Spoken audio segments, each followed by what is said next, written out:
Imana ikomeye, dukeneye kubona icyubahiro cy'Uwiteka no gukora kwayo. Dukeneye kubona iyo Mana ishobora byose, Imana Jehova yibasha gukora imirimo itarondoreka mu bugingo bwawe nanjye.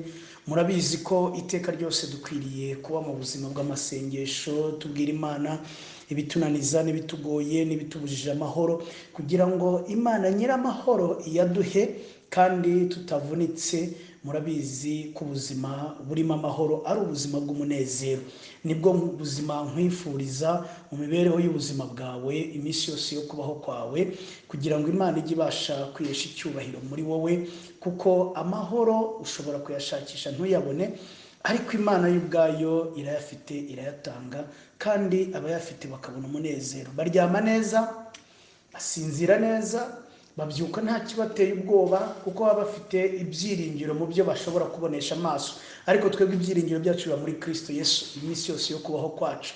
Hari umwami uruta abami, hari imbaraga ziruta izindi mbaraga, izo mu bana b'abantu, izo mu isi no mu ijuru no mu bushobozi ubwo aribwo bwose, ari zo mbaraga z'Uwiteka Imana ikomeye tubonera muri Kristo Yesu, uwo twizeye kandi twemera. Izina rya Yesu Kristo rihabwe icyubahiro.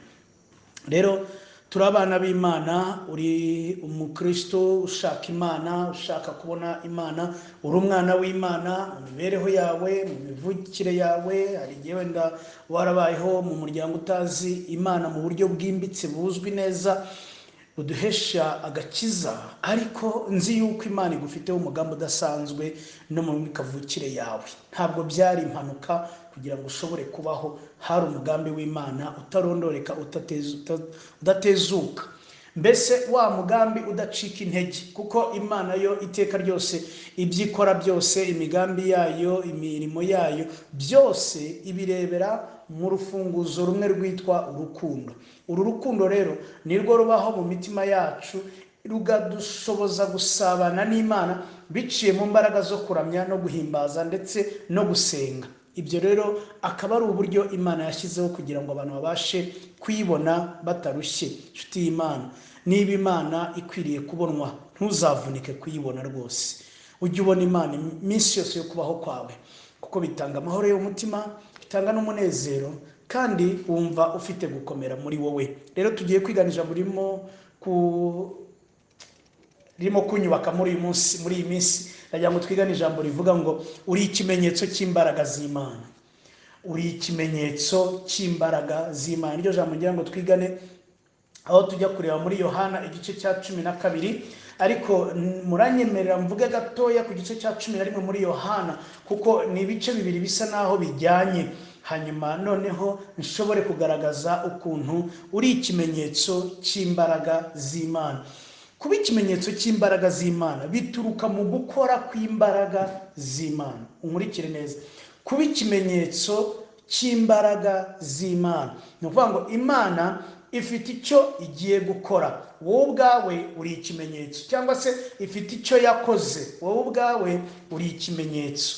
Ni ukuvuga ngo yagaragaje imbaraga zayo, mu gukora kw'imbaraga zayo hasigaye ibimenyetso bifatika bigaragara ko Imana yakoze. Noneho tubisobanuye neza.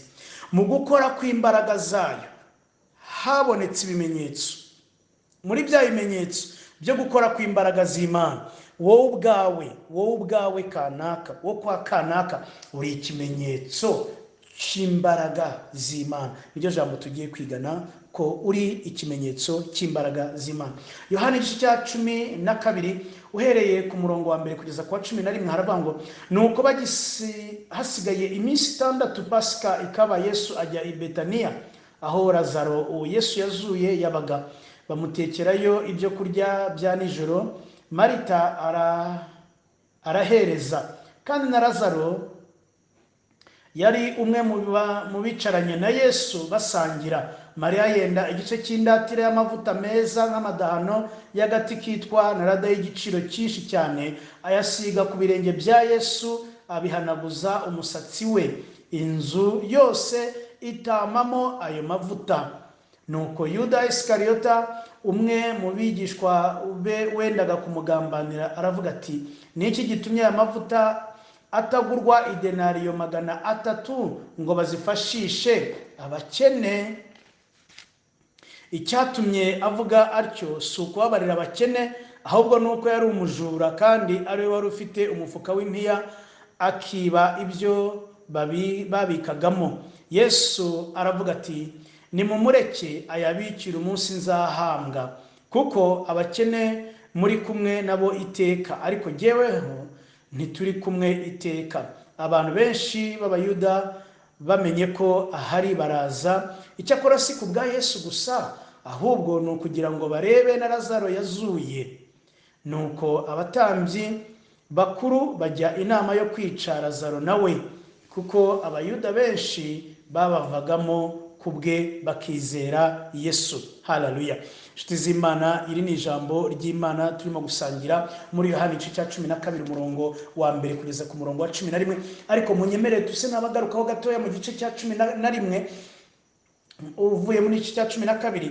Mu gice cya 11 tugaragarizwa neza imbaraga zidasanzwe zagaragaye mu buryo budasanzwe mu mibereho y'ubuzima, aho Imana yihesheje icyubahiro maze Imana ikora imirimo n'ibitangaza. Lazaro arapfa, baza kubwira Yesu Kristo ko Lazaro arwaye cyane. Hanyuma noneho Yesu Kristo ntiyahita bibwira abigishwa be ngo abaganyire n'ibyo bamubwiye, ariko amaze kubabwira yuko bamaze kumubwira yuko arwaye ameze nabi, nyuma yaho bahita bazana indi nkuru yuko Lazaro yapfuye. Hanyuma babibwiye Yesu Kristo, Yesu abwira abigishwa be ati, mushuti wacu Lazaro yasinziriye. Bati niba asinziriye harakanguka. Yesu ntiyamenye ibyo bashatse kuvuga, hanyuma arabwira ngo hoya, yapfuye. Hanyuma noneho batangira kwibaza uko biri bugende, ariko Yesu arangije kwigisha ku munsi wa 4 arangije aravuga ngo mureke tugende tujye kumuzura. Bo ntibabyumvaga uko biri bukoreke, bumvaga ari ibintu nyine nabo biteze kwirebera n'amaso yabo. Murabizi iteka ryose mu murimo w'Imana, mu buzima bw'Imana, mu buzima bw'abizera duhorana amatsiko. Ayo matsiko uhorana ni meza, kuko ayo matsiko agusubizamo ibyiringiro. Nivuga ngo ubu gifite bya byiringiro by'uko Imana ibasha gukora, haba bikomeye haba ku munota wa nyuma. Hari indirimbo y'abantu ngo hanyuma ya zeri irakora. Nibyo koko, no ku gihe cya Lazaro ku munota wa nyuma ho ntiyanakoze, ahubwo yaje gukora byararangiye. Abenshi bajya bavuga ngo niyo byanutse, mumbabarire kuvuga gutyo, ngo niyo byanutse Yesu arakora. Ayo ni amagambo tuyo twumva mu barokore cyangwa se abigishwa ba Kristo Yesu bakunze kuvuga, ariko ibyo bavuga kenshi biba bigendana n'ukuri mu buzima bw'abantu bose bizera Imana. Aha rero Lazaro amaze gupfa, nyuma y'iminsi 4 Yesu Kristo ajyana n'abigishwa be, ariko mbere bari bamuteye amabuye n'abigishwa be. Hanyuma Petero aravuga ati, se kubushize baduteye amabuye i Betaniya. Rero iyo uri ku musozi w'urusengero rw'Imana, umanukaho gatoya mu karima ka Getsemani, ukazamuka ku musozi wa Elayo, iruhande rwaho niho hari Betaniya. Hakunze kuba muri ibi bihe imirwano cyane, akenshi abantu badashaka yuko Abisiraheli, ubu ndavuga Abapalestine, nibo baba barwanya Abisiraheli. Ariko ikintu nshaka kuvuga ahangaha nuko nubwo babonye yuko aho bagiye Betaniya byari byabagoye, Petero avuze ati, ariko si ushize ko baduteye amabuye biragenda biteye. Yesu aravuga ati, niba udashaka usigare. Ni nkaho yavuze atyo, ariko turagiye. Petero aravuga ati, mwami niba ari no gupfa dupfane. Hari ikintu umwami Yesu Kristo yari yarubatse mu ntumwa ze, yari yarubatsemo ubucuti bukomeye cyane. Mbese no kugira ngo uyu Yuda Iskariota bishobore gukoreka yuko yagambanira Kristo Yesu, byari ngombwa uko byari bimwe mu byanditswe yuko Kristo Yesu azafatwa, hanyuma akagambanirwa, agafatwa, agashyirwa mu maboko y'abambuzi, hanyuma bakamugirira nabi. Ibi byose biranditse kugira ngo abashe kuducungura njyewe nawe, twebwe twara abanyamahanga. Ariko tugarutse aho ngaho, Yesu Kristo azura Lazaro kuri uwo munsi wa 4. Yesu agezeyo abona abantu barimo bararira, nawe abonye umubabaro bafite nawe ararira, niko Bibiliya ivuga. Hanyuma kandi amaze kurira arabaza ngo Lazaro ari hehe? Hanyuma noneho baramubwira batari ko se mwami aranuka, niki cyashoboka? Yesu arabwira, yabanje kubwira Mariya ati, ndagira nkubwire niwizere urabona gukora kw'imbaraga z'Imana, urabona igitangaza cy'Imana. Hanyuma noneho na Marita bamaze kugerayo ku gituro, kuko Yesu yaravuze ngo mwamushize hehe. Hanyuma noneho bo baravuga bati mwe natuye kuhakwereka, baramujyana. Bamugejejeyo Marita aravuga ngo none se ngo aranuka, uyu ni umunsi wa kane. Hanyuma noneho Yesu aravuga ngo sinababwiye ngo nimugira kwizera murabona ubwiza bw'Imana. Icyo nicyo kintu tubona mu gice cya 11 muri Yohana, mu mbaraga z'uburyo bwose Imana yakoreshejemo Kristo Yesu ahabwa ubushobozi bwo kuzura Lazaro wari wapfuye nyuma y'iminsi 4. Bwoko bw'Imana, iki ntabwo ari ikintu cyoroshye. Umuntu yazuka agipfa ariko baramuhambye kugira ngo azashobore kuzuka, ni ukuri n'imbaraga zidasanzwe byari byarigeze kubaho mu gihe cya Elisa niwe wari warapfuye baramuhamba. Hanyuma intambara yarwanyaga Abisiraheli, bagiye kubegera muri iyo ntambara, hanyuma bajugunya umuntu bari bagiye guhamba, ari barangura agenda ku magufa ya Elisa aho bari baramuhambye, arazuka. Hanyuma amaze kuzuka akurikira bari baje kumuhamba, bo bakajya bibwira ko ari umuzimu, bakajya barushaho kwirukanka.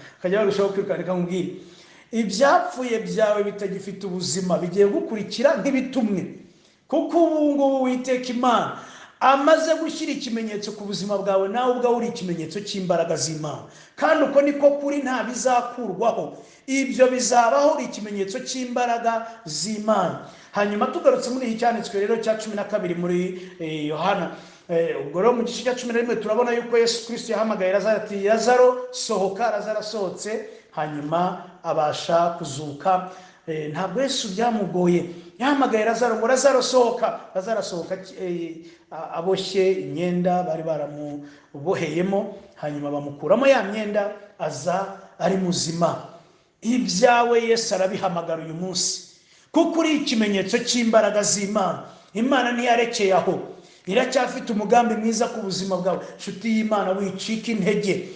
Ndagira ngo mwibutse yuko ukiri mu mugambi w'Imana, kuko uri mu bitekerezo by'Imana. Imana yari yaragambiriye kuva kera gukora imirimo idasanzwe, nk'uko Imana yahamagaye Lazaro ngo asohoke mwumva ku munsi wa kane byanutse. Nubwo ibyawe ubona nta garuriro bifite, n'imibereho yawe nta garuriro, urugo rwawe nta garuriro, imibereho, ubuzima, imikorere, byose ubona nta garuriro, reka Yesu aje kubihamagara muri uyu mwanya. Yesu aje guhamagara ibyawe. Imbaraga zaba zibifashe, naho rwaba ari urupfu rurabirekura. Imbabazi z'Imana zibe ku buzima bwawe uyu munsi n'iteka ryose. Tugarutse mu gice cya 12 muri Yohana, tubona ukuntu Yesu Kristo yashoboye gusura Lazaro kandi agera muri uyu muryango. Rero kugira ngo imbaraga z'Imana zishobore kudushyiraho ikimenyetso, duhinduke ikimenyetso cy'imbaraga z'Imana, birasaba iki? Birasaba imbaraga z'Imana ku buzima bwacu,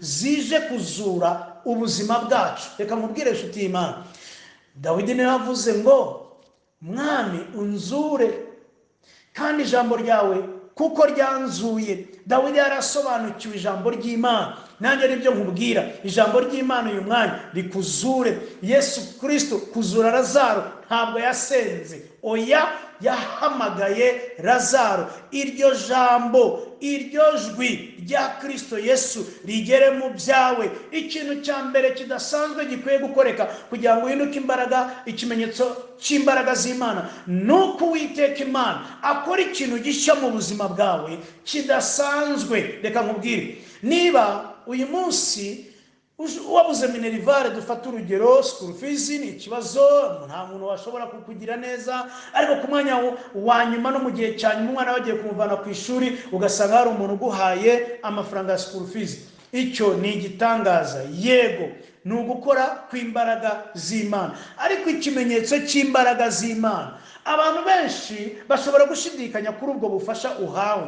Abantu benshi ushobora kubibabwira, bakubwira bati ariko se nawe amafaranga ya minerivare, erega nutayaguhaye n'igihe washobora kuyahabwa mu mirimo mitoya waba wakoze kakubyarira inyungu. Ibyo rero ntabwo tubibonamo ugukora kw'imbaraga z'Imana, ariko abizera twebwe tubiha agaciro, tukabona ko ari ugukora kw'imbaraga z'Imana kwabayeho. Rero kuri uru rwego rwa mbere, Imana igaragaza gukora kw'imbaraga zayo mu kuzura ibintu. Ni ukuvuga ngo hari ibintu biba byapfuye, nta garuriro, nta bushobozi, nta mbaraga, nta byiringiro, nta munezero, abantu bababaye, abantu bagowe, nta washobora, nta n'uwakora, nta n'uwagerageza. Ariko Yesu, uyu mubyeyi ndamukunda. Yesu ni umubyeyi w'umunyambabazi, ni umubyeyi w'umunyambaraga. Ajya amenya abana bawe, akamenya umugore wawe, akamenya umugabo wawe, akamenya abawe, akamenya ibyawe. Yesu akaza agakora. Uyu ndamwishimira iteka ryose mu buzima bwanjye. Ndagira ngo mbwire inshuti y'Imana, Yesu aje guhamagara ibyapfuye, haleluya, bihabwa ubuzima. Kandi wakire ijwi rya Kristo Yesu mu matwi yawe, rigereyo kuko rizazura n'ubuzima bwawe. Niba uranarwaye, akira ijwi rya Yesu Kristo, arahamagara izina ryawe. Zuka, soka, vayo, baho mu izina rya Yesu Kristo, kuko Uwiteka afite umugambi udasanzwe mu mibereho y'ubuzima bwawe. Haleluya. Ni ibintu bidasanzwe. Umunsi umwe bigeze kumpamagara ngiye i Kanombe hospital. Hari umuntu wari urwaye umeze nabi cyane, yararwaye indwara ya sida, ariko haziyemo n'igituntu cy'igikatu. Hanyuma noneho hashize igihe, noneho uyu mwana w'umukobwa ngezeyo, ahantu bamushyize muri isolation mu barwayi b'igituntu cy'igikatu, bambuza kwinjirayo. Ariko ndavuga nti oya, nimuhumure, nta kibazo, mureke ninjire. Hanyuma ngize umugisha ndinjira. Maze kwinjira sanga afite igi ku isahani. Ndamubaza nti se umeze ute? Atoya, ati nta kigenda. Ati bimeze nabi, naje hano nigenza, none ndabona bigoye kuko bashize mu barwayi b'igituntu cy'igikatu, kandi ndabona merewe nabi cyane. Hanyuma uyu mwana w'umukobwa namubwiye, se urizeye? Ati ubwo wageze ahangaha ndizeye rwose ko Imana yabasha gukoresha, Imana igakora igitangaza. Ndabwira se aho ngaho muba mufite amazi yo kunywa? Bazana amazi yo kunywa, ndayasengera. Ndangije ndamusengera, ndamubwira inywa y'amazi, Imana ikugire neza, iragukijije. Hanyuma amaze kuyanywa, ndamubwira ariko ntabwo mva ahangaha utari igi. Hanyuma noneho afata ryagi, yaririye nk'iminota igezemo ku 8 hafi 10, igi rimwe. Hanyuma nanjye namubwira Imana igukoreye igitangaza, urabohotse kandi urakize, ejo tuzahura, Imana ikugiriye neza. Ubwo bukeye mu gitondo we, uko amasaha yagendaga yigira imbere, niko yagendaga akira buhoro buhoro. Hanyuma bukeye mu gitondo abaganga baje gusuzuma no gusura abarwayi uko bimeze. Hanyuma bamugezeho baramubaza bati umeze ute? Ati nge meze neza rwose, nta kibazo.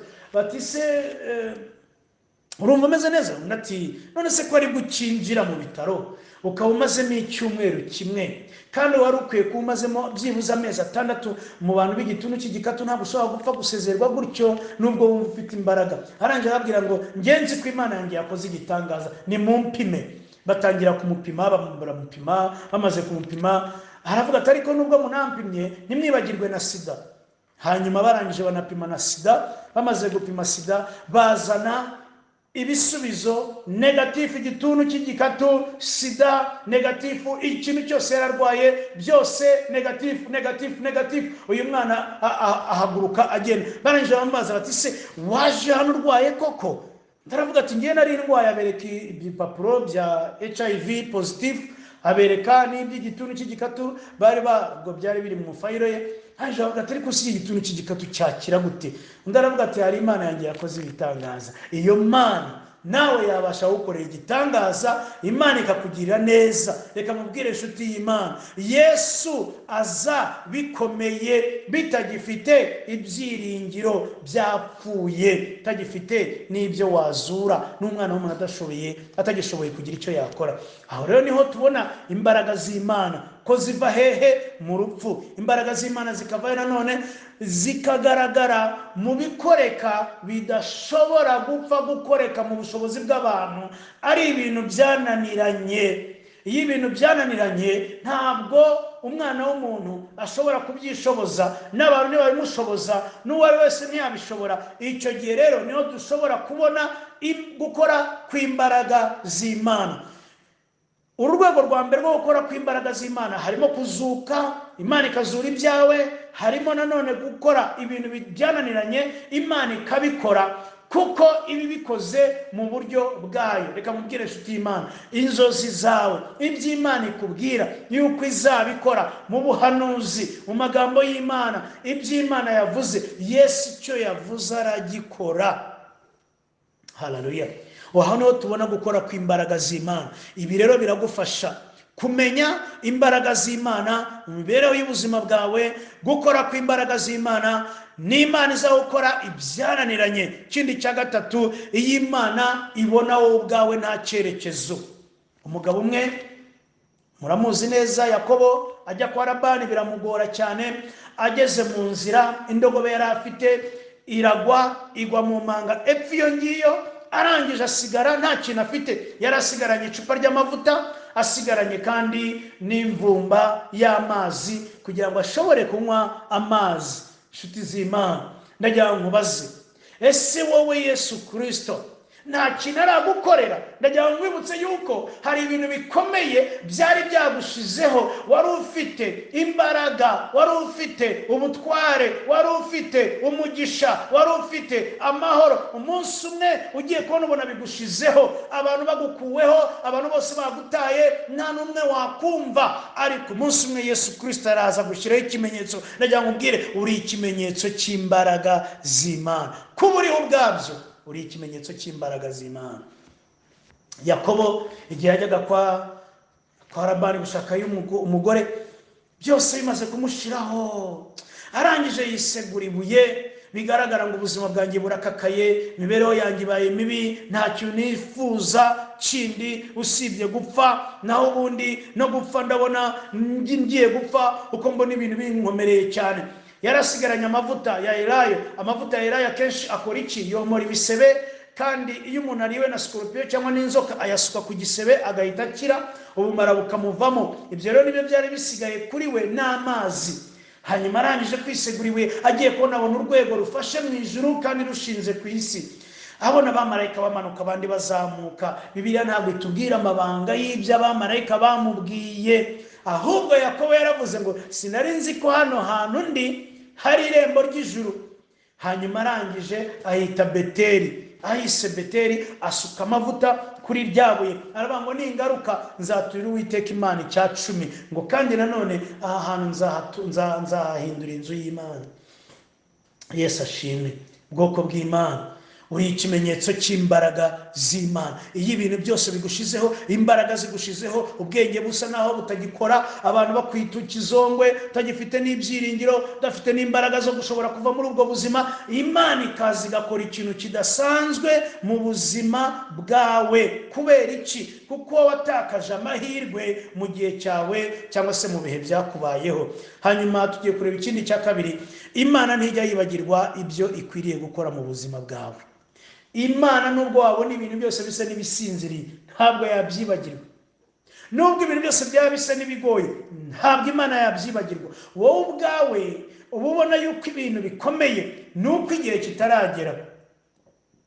Ariko nizera igihe cyawe ko kiri hafi, kuko uri ikimenyetso cy'imbaraga z'Imana. Ubwo rero no gukora kw'imbaraga z'Imana kwibukijwe mu mutima wawe no mu buzima bwawe. Reka ijwi rya Kristo Yesu rikugereho, rikubwira ngo birarangiye. Uwiteka aje gushyiraho urufatiro rushya, kandi uzabona gukora kw'imbaraga z'Imana. Reka nkubwire iki kintu cya kabiri kirakomeye cyane. Imana ntabwo ijya yibagirwa ibyo ikwiriye gukora.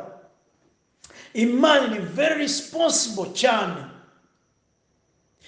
Muri Yeremiya igice cya 29 umurongo wa 11, reka mpavuge, haravuga ngo erega nzi ibyo nibwira kubagirira, nzabagirira ni byiza si bibi, kugira ngo mbaremere umutima w'ibyo muzabona hanyuma.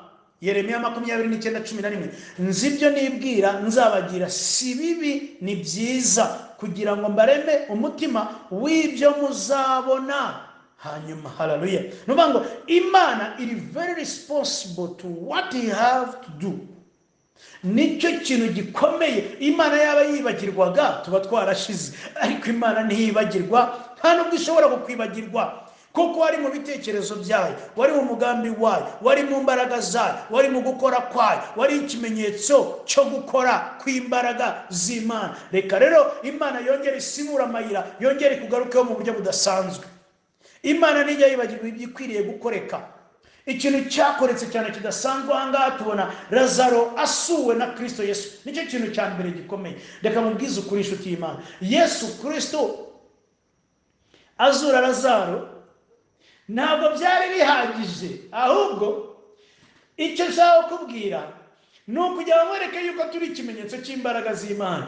Yesu ntiyigeze amwibagirwa, oya, ni ibice bikurikiranye. Igice cya 11 Lazaro arazurwa, Yesu amuzuye. Igice cya 12 Yesu akajya gusura Lazaro. Ntabwo ameze nkatwe tuyo dukora umurimo w'Imana warangiza ugakurikirana agakora follow up n'ibindi nk'ibyo, ahubwo we icyo yaragiye gukora kuko bari inshuti ze yaragiye kubaganiriza. Rero ijambo ry'Imana ritwereka yuko yatinzeyo, kuko ijambo ry'Imana tubwira ko basangiye ibyo kurya bya nimugoroba cyangwa se bya nijoro. Ubundi Yesu yakundaga kurara ku musozi asenga, ariko iryo joro yari yafashe konji. Utekereze Yesu gufata umwanya agafata konji. Iki nicyo Yesu Kristo agiye gukora. Ugiye kwibukwa mu bitekerezo bya Kristo Yesu. Ntabwo yagukorera igitangaza narangiza ngo kwihorere. Pasiteri yakwibagirwa, n'abandi bakwibagirwa, kuko ibitangaza bigenda bikoreka umunsi ku wundi, buri mwanya. Ariko Yesu utajya wibagirwa akugarutseho bwa kabiri, kandi arakuboneraho umugisha, nawe umubonereho umugisha, kuko ari umukiranutsi ku buzima bwacu. Ikindi cya kabiri, hari ibintu bidasanzwe byakoretse ibitambo.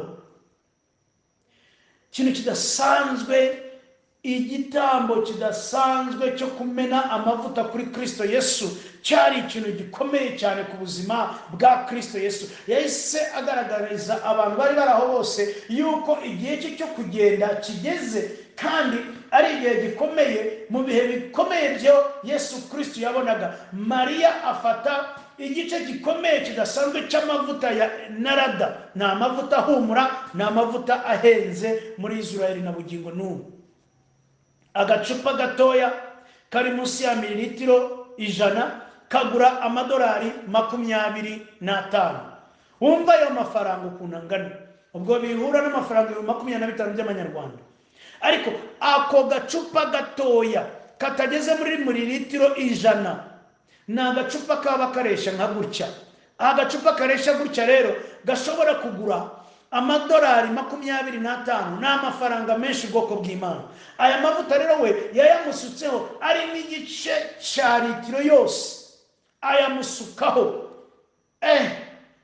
Amavuta ahenze. Harangije kubw'imbaraga zo guca bugufi, afata umusatsi we awuhanaguza ibirenge bya Yesu Kristo. Reka mubwire inshuti y'Imana, uri ikimenyetso cya Yesu, ntuzamuveho. Uri ikimenyetso cya Yesu, uzamuha ibyawe. Uri ikimenyetso cya Yesu, uzatamba ibitambo bishimisha binezeza umutima we. Uri ikimenyetso cya Yesu, ihangane, Yesu hari ibyo aje gukora. Uri ikimenyetso cya Yesu, imibereho y'ubuzima ntigukure kuri Kristo umwami wawe kandi n'inshuti yawe. Ikindi kidasanzwe Imana ishaka gukora, nuko Imana ishaka kugira ngo ikwibukishe mu maso y'abantu, kuko uri ikimenyetso cy'iby'Imana yakoze muri wowe. Imana igiye guhagurutsa abantu baze batanga ubuhamya bw'ibyawe, bavuga ibyawe, bavuga ibyo Kristo yagukoreye. Wowe nta nubwo uzamenya n'amagambo menshi yo kuvuga, n'ubundi ntiwajya kumenya kuvuga, ariko bazakuvugira. Abantu benshi baza kurebaho Lazaro yazukiye kwa Lazaro, iwabo wa Lazaro, aho ngaho kwa Lazaro. Hanyuma barangije baraza baramureba. Ko ijambo ry'Imana ryatubwiye ngo ntabwo baje kureba Yesu gusa wenyine, ahubwo baje no kureba na Lazaro. Yesu yari yarazuye. Benshi baraza aho munsi, baza kumushaka. Hanyuma Yesu Kristo bigaragara ko yagiye akiza abantu benshi uwo munsi. Bukeye bwaho agenda akiza abantu benshi. Hanyuma n'abafarisayo bashakisha uburyo bamufata, ariko ntibabishobora, kuko Yesu Kristo afite uburyo yabikoraga, akabaca mu myanya y'intoki bagahinduka nk'impumyi agatambuka. Reka mubwire, ibyakunaniza byose kubw'ubuhamya, kuko wowe uri ikimenyetso cy'imbaraga z'Imana, uzahamya. Nudahamya ukagira intege nkeya, abandi bazahamya ibyo Yesu Kristo yagukoreye. Imana irashaka kugira icyo uvuga. Imana uvuge wowe gusa iby'Imana yagukoreye n'ibyo yagukoresheje. Ahari hari abateze amatwi kugira ngo bashobore gutabarwa. abantu bagiye kuza bavuga ibyawe, kuko igihe cyo kurabagirana kw'ikimenyetso ku buzima bwawe kigeze. Ikimenyetso ni iki? Ni ikintu kigaragaza imbaraga zihishe inyuma z'ibyakoretse. Ikimenyetso ni iki? Ni imbaraga zigaragaza ugukora n'ububasha n'ubushobozi bw'imbaraga buri inyuma y'ikintu runaka. Ariko Imana ishimwe ko tutari utumenyetso tw'imbaraga z'Imana, kuko akamenyetso ni akantu gatoya, ariko ikimenyetso ni ikintu kinini. Witegure icyo Yesu Kristo aje gukora mu buzima bwawe. Witegure icyo Yesu Kristo agarutse kongera gukora muri wowe, kuko agiye kugaruka ku buzima bwawe kandi agutindeho. Umwuka w'Imana akomeza abane nawe, umucyo w'Imana uze ku buzima bwawe, imbaraga z'Imana zikomeze ziyobora ibyawe. Uri ikimenyetso cy'imbaraga z'Imana. Yesu aguhe umugisha bwoko bw'Imana. Ibi ntukabyibagirwe, kuri ikimenyetso cy'imbaraga z'Imana. Imbaraga z'Imana zikwiye kumanuka mu bantu. Imbaraga z'Imana zikwiriye kumanuka, ubuzima bw'abantu bugahembuka. Nta handi Imana izabikora, ni muri twebwe. Uhinduke ikimenyetso cy'imbaraga z'Imana. Yesu abahe umugisha, Yesu abagire neza. Mureke dusenge. Uwera wa Isirayeli, Imana ikomeye, turaguhimbaje mu izina rya Yesu Kristo, kuko uri kwizerwa. Uri Imana ishobora byose. Mu gukora kw'imbaraga zawe tubona yuko waduhinduye ikimenyetso cy'imbaraga zawe. Urakoze. Ibyo nabyo biraduha imbaraga, ibyo nabyo biradushoboza, ibyo nabyo biradukomeza, ibyo nabyo biradushyira ahantu hadasanzwe. Turahabonera umunezero wawe, turahabonera imbaraga zawe, turahabonera ubwami bwawe, turahabonera icyubahiro cyawe, turahabonera imirimo y'amaboko yawe, turahabonera imirimo idasanzwe. Ariko watwemereye kuduhamagara ngo ibyacu bizuke, natwe tuzuke, twongere tube bazima kubw'imbabazi Uwiteka Imana ikomeye Nyiringabo. Uwiteka, turaguhimbaje mu izina rya Yesu Kristo. Gukora kw'imbaraga zawe ziduhesha ubushobozi bwo kuba ikimenyetso cy'imbaraga z'Imana. Turagushimiye ko turi ikimenyetso cy'imbaraga zawe. Tuguhaye icyubahiro ko dufiteho umugambi mwiza. Ikindi, ntabwo wibagirwa ibyo ugiye kudukorera. Turagushimiye uri umukozi w'umuhanga, ntabwo ujya wibagirwa. Ariko abantu babasha kutwibagirwa, ariko ntabwo ujya utwibagirwa. Izina ryawe nirihabwe icyubahiro. Tuguhaye ishimwe n'ikuzo, mukunzi mwiza. Dukijije imitima y'abarwayi, dukijije abarwayi, dukijije abarushe n'abaremere. Mu izina rya Yesu, nimwakire imbaraga z'umuzuko muri mwe, mwongere muhemburwe. Iri jambo riguhembure. Uri ikimenyetso. Umwuka w'Imana kubeho, imbaraga z'Imana zikubeho, ububasha bw'Imana bukubeho, gukora kw'Imana bukubeho. Uri ikimenyetso.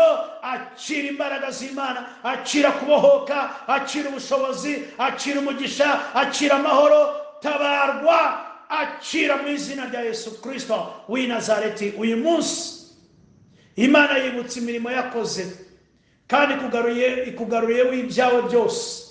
Ibyari byarapfuye byose byongeye kugaruka no kuzuka, kandi Uwiteka agiye kugaragaza umugambi we ku buzima bwawe. Ndeka nkubwire inshuti y'Imana, ibimenyetso birahari, kuko ubwawe uri ikimenyetso.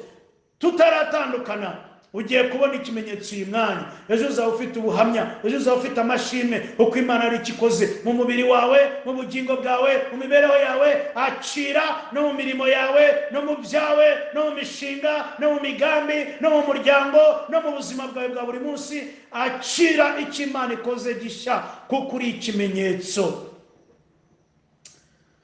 Amahoro y'Uwiteka abe ku bugingo bwawe uyu munsi n'iteka ryose. Akira kunesha no kubohoka no kubona ineza y'Uwiteka Imana ikomeye, mu izina rya Yesu Kristo w'i Nazareti twizeye. Amen. Yesu aguhe umugisha, Yesu akugire neza. Amahoro y'Uwiteka abe ku bugingo bwawe, mu izina rya Yesu Kristo. Amen. Mwari kumwe na Apostle Munyakazi Raymond Patrick kuri Facebook, kuri mu kiganiro cyangwa se muri program Hope Again for Success. Turashima Imana ko Imana ari yo kwizerwa, kandi ari Imana y'umukozi w'umuhanga, ni Imana y'ibyiringiro. Imana ibahe umugisha, Imana ibagire neza. Ndabakunda, mujye munyohereza messages, hanyuma dufatanye gusenga. Umwuka w'Imana akomeze abe ku bugingo bwanyu. Uwiteka guhinduye ikimenyetso cyo gukora kw'imbaraga z'Imana ku buzima bwawe. Shalom shalom. Yesu akugire neza mu mugisha. Bye bye. amahoro y'Uwiteka abe ku buzima bwawe munsi n'iteka ryose mu izina rya Yesu amen.